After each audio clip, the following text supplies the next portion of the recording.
Ready to explore the cutting edge of digital infrastructure? I'm Carrie Charles, your host of Let's Get Digital. Join me as we dive into the ideas, technologies, and leaders transforming the way we connect. From wireless telecom to fiber networks, data centers, and beyond. Sponsored by Broadstaff in partnership with RCR Wireless News. Now, let's dive in and let's get digital.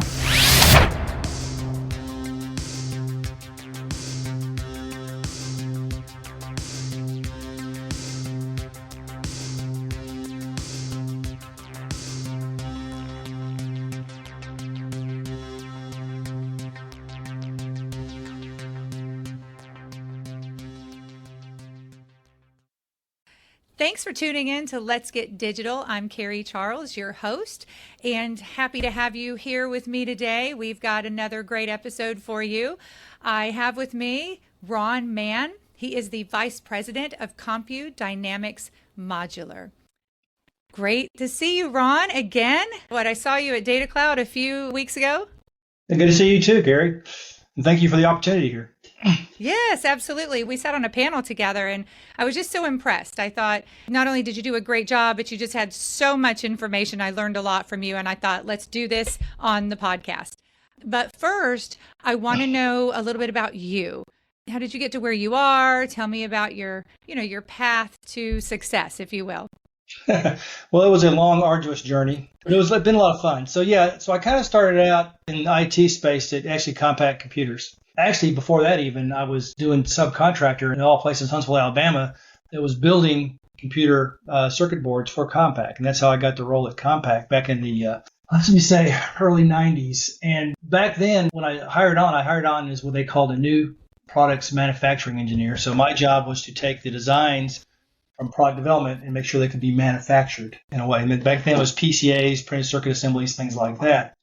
And back then we started out with what's called the System Pro. So that was kind of the first server that was introduced. And it was actually a derivative of the desktop. So I was there when this whole server thing started, right? And Compact wanted to kind of get into a new business and put a higher end kind of desktop out there. So I came up with these servers. And then that led to what we called the Data Center Infrastructure Group. Because back then, we were selling a lot. These are all towers back then. They weren't, rack mount servers as you see them today. But we had a company that we were dealing with, a little small company at the time called Microsoft. And they said, hey, we're using these servers, but, they're kind of bulky to put them in bread racks and these tower things. Could you turn it on its side and maybe put it in some kind of a rack thing that we could just, maybe do a little bit more consolidation? And so that's how the rack business got started. We actually looked at the Grainger catalog, found a company that could do racking. And there was an industrial rack. There really wasn't an IT rack at the time. And we made a bezel that was horizontal in that same server chassis. We started doing that. And that became the rack business. And then that led to, well, what about backup? What about UPSs? What about, power distribution units, PDUs? Those didn't exist back then. It was all plug strips and whatever you could think of, right? And so it kind of evolved into an entire kind of ecosystem of stuff that we were supporting. And because it just wasn't out there. So we got into the rack business. Got into the UPS business, the PDU business, just all sorts of stuff. And that led finally into, which we'll talk about in a link here, the modular business. And so it's just kind of a step function, right? And it was a pretty successful business for Compact at the time and eventually HP. But it really all started because we were trying to support selling servers. What's the most economical way to sell a server? And that's how it kind of all started. So tell me about CDM. And now that's how we refer to the company, right? Dynamics Modular. Dynamics Modular. So Dynamics is basically a group or a company that we started to basically focus on IT modularization. So there's a lot of people in the data center space that, Carrie, are talking about, how to do, power modules, cooling modules, that type of stuff that all support a traditional stick-built data center. But what we want to do here is support the actual IT elements. So we want to put IT in modules and ship them as configured systems that you can basically put anywhere, especially for the edge, as you hear a lot about, things like that. And that actually started back in the Compact days and the HP days that we were starting to do that. But it's kind of evolved now to become more of a thing. But, we'll do a power module and things like that to support the IT modules. But we're really here to support IT modularization, both lower, mid-tier power ranges all the way up to AI. Okay. And then, so tell me a little bit more about who you serve and just get into the company a little bit deeper? So we have a lot of interesting customers. We deal a lot with the what I call the IT, original equipment manufacturers, OEMs.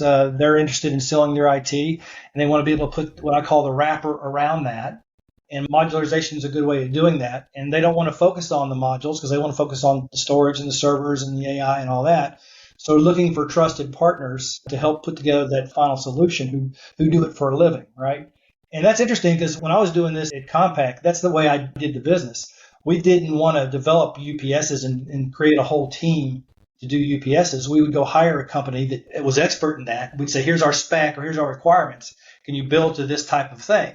And it was a great partnership because you think about it, HP Compaq had a huge channel, but they needed certain support elements that just weren't out there yet, because we were developing servers that were 6, 9, 18 months out, and we knew what the requirements were going to be, and there wasn't the right support structure.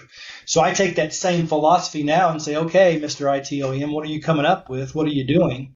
And how can we make sure that our infrastructure supports that when it comes out?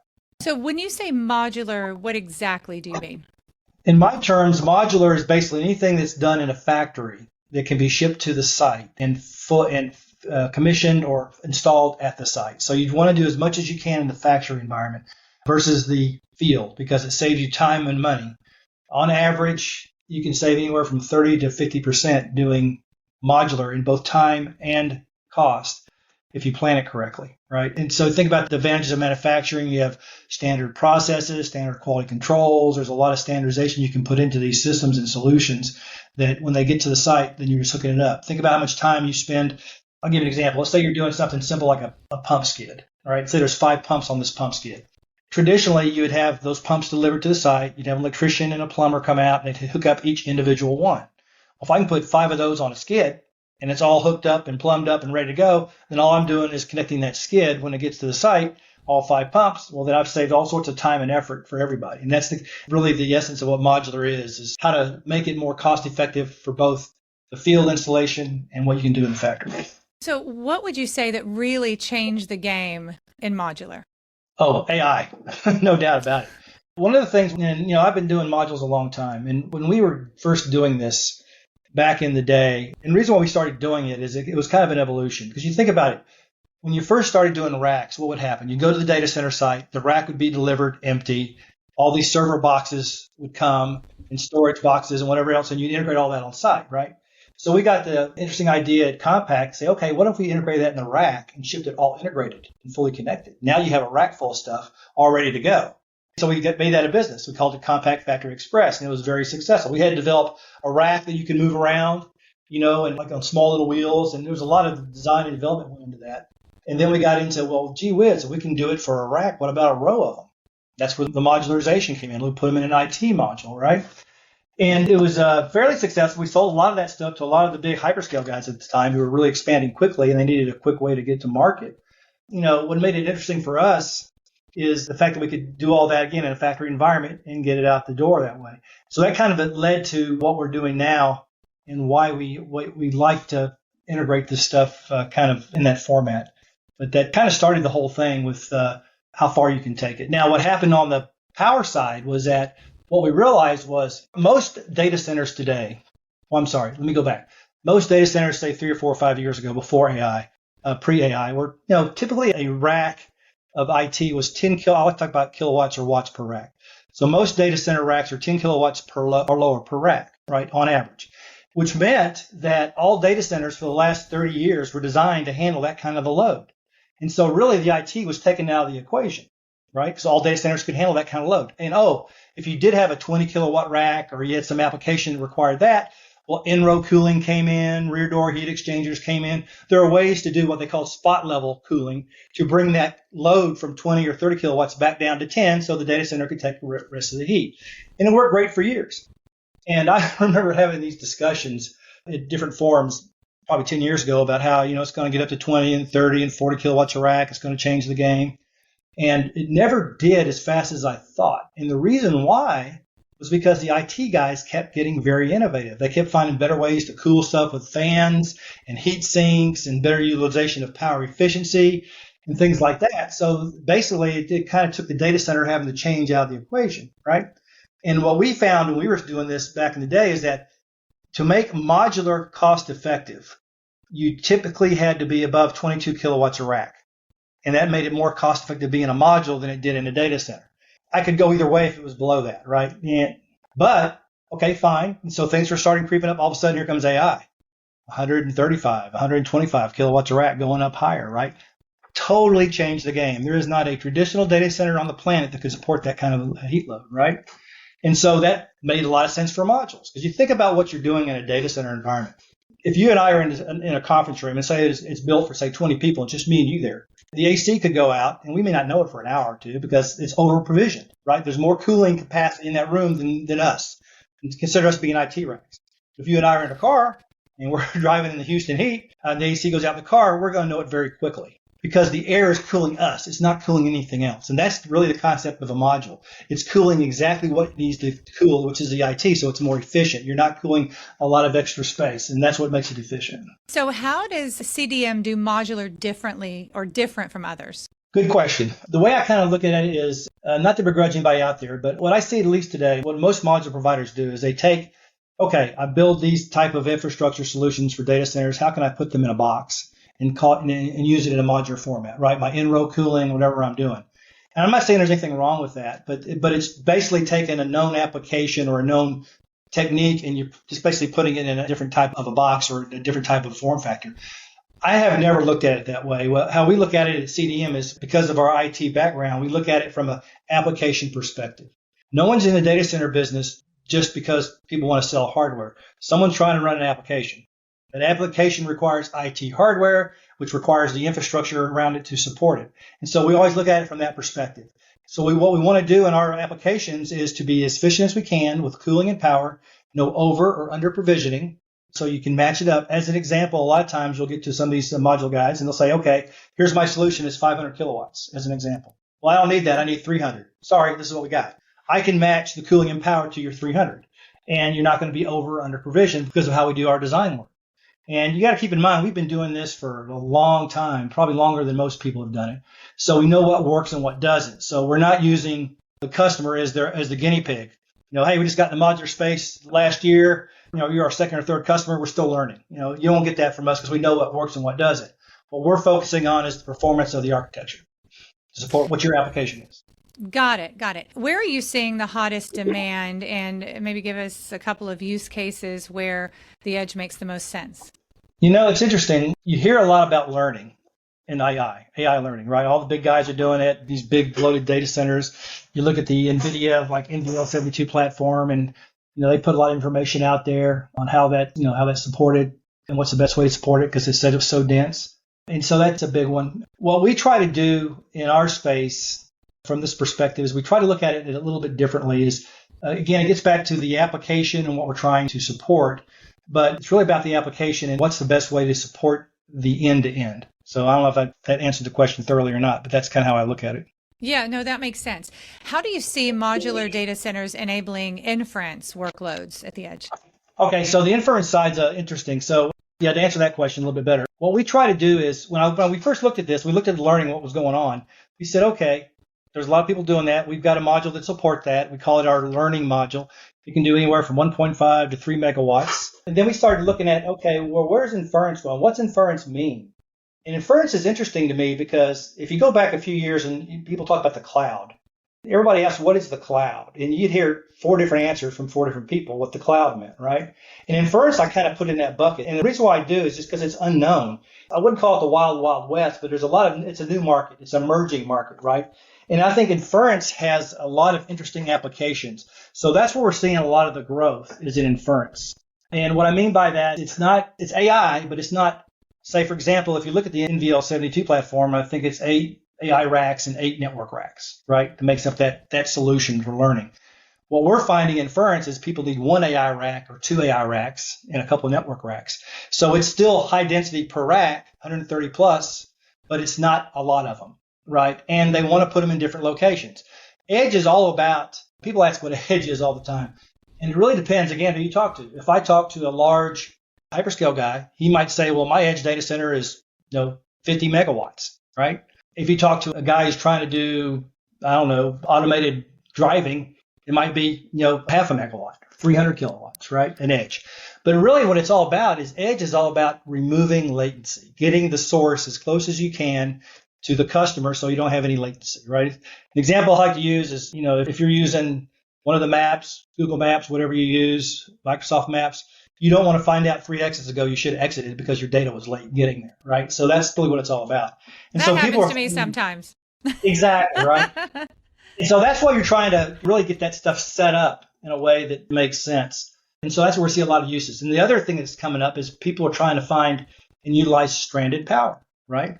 Which is another big thing on AI data centers. So think about that. If you've got a stranded power of 2 or 3 megawatts here or there, put a little AI module there, right? And use that power. I've got some customers who are talking to us about, hey, I've got my data center, it's full. I can't put any more IT in it without building more on it, but I've got 5 megawatts of stranded power I can't use. Perfect for a mod. And we can put them anywhere. We put them on roofs, we put them on parking lots, we've put them, just, name it, we put them there. So talent is a big, really hot topic in our industry right now. And, the talent gaps, we just don't have enough people. What are you feeling with CDM when it comes to, being able to get the people that you need? It's getting tougher. I won't deny it. We've kind of got a little bit of a two-edged sword in the modular space. First off, there's not a lot of people who understand modular. It's still fairly new, right? And especially in IT modularization, right? It's one thing if you're doing an electrical skid. Okay, now I'm taking these components. Instead of putting them individually in the data center, I'm going to put them on a skid and ship them out. It's, the same basic stuff. In the IT modularization, there's a little bit more skill sets and differentiation to it. How you do the cooling, how it's done that way, how you handle backup, how do you handle redundancy, all this stuff in a very small form factor, right? That's the other thing about modularization is that one thing affects 5 others, right? Oh, I got to change this because it doesn't work. Well, then you just change 5 other things to make that thing fit because it's so compact. And so that kind of skill set's really hard to find. What I look for is the experience in a certain field, like electrician. It could be plumbing. It could be general assembly type stuff. And then do they have the aptitude to kind of think out of the box on how to apply stuff versus just the way they're doing it, right? And I've seen both. I've seen really great, like electricians, master electricians, they make great supervisors on the floor because they really know how to get stuff done. They're used to multitasking, all that. But you got to have to make sure that you get the one that can kind of see out of the box and go, yeah, that's the way the building code works, but this is not a building per se. It's an electronic device. So, you have to be a little bit more flexible with how you think about how you apply this stuff. And that's really what I look for. So what do your training programs look like? Is it formal? Is it informal? Right now it's informal. It's more about, when you're in a young company like we are, it's, I also look for people who can do multitasking, right? There's no such thing as a single task. I think as you get bigger, you want that. But I look for people who can wear 4 or 5 different hats, and they're okay with it. I mean, it's a very good, exciting time to be in the industry. I don't know there's how many times where you could actually change the industry the way we're doing it. But you have to have the right mindset. What I try to do is that I want people who come to work for CDM to be happy to be here. And what I mean by that is when you wake up on a Sunday morning, you're not going, oh gosh, got to go to work tomorrow. I want to think, oh my God, one more day of family and friends that I got to get back to work, got this to do, that to do. I want to be excited about doing that because you spend a lot of time there, right? A lot of it has to do with the atmosphere that you create, the environment that you create, and also I think giving people the bandwidth to make decisions. I am by no means a micromanager. My job is to get the right people in the right place and remove roadblocks to make them successful, right? And I'll give you an example of what I mean by what I call a good employee and an exemplary employee. And that example would be, let's say I give you a task, Carrie. I say, okay, ABC, we need to look at ABC and see which one works best, all right? And you go look at ABC, you come back and say, okay, Ron, I looked at A, B, and C. None of them are really going to work based on my analysis. And you did a really good job in the analysis, but what's next, right? That's a good employee. You've actually fulfilled what I asked you to do. An exemplary employee would come back and say, Ron, I looked at ABC, none of them going to work, but I talked to Joe down the hall. He thought D might work. Look at this. What do you think? That's the difference. That's what I look for is that kind of employee. Wow, I love that analogy. And what you said about one person wearing multiple hats is actually a future trend in our industry. So if you look, you're going to see, each role is going to have multiple tasks that they do, not just one. So that's going to happen all over the industry, and we're going to see it soon. So what's next for CDM? Next 24 months, let's say, what bets are you making for growth, for opportunities? Well, we're going to continue on our trend. Half the battle on this stuff is this. I mean that in a nice way. It's a competitive battle. There's a lot of people out there. Anytime you have a market like this is growing, and I think it's like 19% CAGR over the next 5 years, this market, you're going to have a lot of people entering the business. And there's going to be a lot of people coming in. It'll be interesting to see who's still here in 5 years. But what we're trying to do is really develop those partnerships and relationships. Because I really think that's the opportunity, is working with the IT OEMs, working with the NVIDIAs and the Dells and the HPs of the world and these different industrial manufacturers who build the batteries and do the PDUs and the power distribution.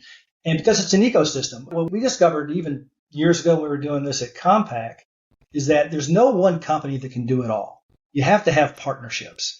And so we're looking for those long-term partnerships that can help us develop that solution. So I really think over time the solution is going to change. How we're doing modularization today is not going to be the way it's going to be tomorrow. And I'll use just a simple example. If you look at what we're doing today, we're taking a box, which is a computer.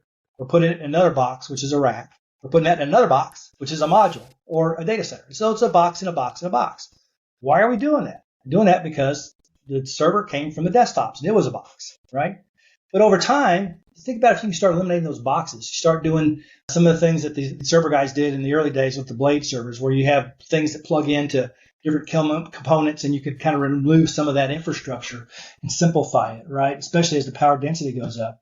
I think that's where it's going to go. But I think, again, it's a system of partnerships who have expertise in those areas. You hear a lot about 800 volt DC, right? That's being talked about a lot for better, more efficient power distribution. Well, that takes time to develop, right? And so I think what you're going to see is a step function. And so what's up for us is we're going to sell today what we've got. We've got some very good solutions, but we want to innovate with the industry and be able to innovate as fast as the IT guys. And I think that's the paradigm shift, is that no longer can the data center become static and the IT guys just do what they do and you just throw it in the data center.